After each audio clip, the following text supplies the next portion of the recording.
അങ്ങനെ അല്ലുക്കുട്ടൻ്റെ കെട്ടുനിറയൊക്കെ കഴിഞ്ഞു കേട്ടോ. അവർ ശബരിമലയ്ക്ക് തിരിച്ചതിന് ശേഷം നമ്മൾ നേരെ ഗുരുവായൂരേക്ക് വിട്ടു, നമ്മൾ സ്വന്തം ഗുരുവായൂരപ്പനെ കാണാൻ. അങ്ങനെ ഞങ്ങളിതാ തലശ്ശേരി റെയിൽവേ സ്റ്റേഷനിലെത്തി. കുറച്ച് ലേറ്റായി പോയിട്ട്, നമ്മൾ വിചാരിച്ച ട്രെയിൻ നമുക്ക് കിട്ടിയില്ല. അപ്പോൾ നമ്മളൊരു 1.5-2 മണിക്കൂറോളം അവിടെ കട്ട പോസ്റ്റ് ആവേണ്ടി വന്നു. അങ്ങനെ ഇതാ നമ്മളിതാ വിശ്രാമ മുറിയിലെല്ലാം ഇരിക്കുകയാണ്. അപ്പോഴത്തേക്ക് നല്ല കാറ്റും മഴയെല്ലാം ആയി കേട്ടോ. ട്രെയിന് വരാനായി.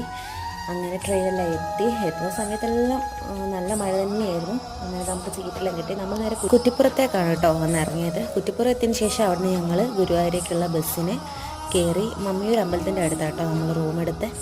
അപ്പോൾ റൂമിലെല്ലാം വന്ന് ഫ്രഷൊക്കെ ആയിട്ട് നേരെ ഗുരുവായൂരപ്പനെ കണ്ടിട്ട് ഗുരുവായൂർ അമ്പലത്തിലേക്ക് വിട്ടു. അങ്ങനെ നമ്മൾ ഗുരുവായൂർ അമ്പലമൊക്കെ ഒന്ന് ചുറ്റി വന്നതിന് ശേഷം നമുക്ക് നല്ലോണം വിശക്കുന്നുണ്ടായിരുന്നു. നമ്മൾ ഭക്ഷണം കഴിക്കേണ്ടിയിട്ട് ഹോട്ടലിലേക്ക് പോയി.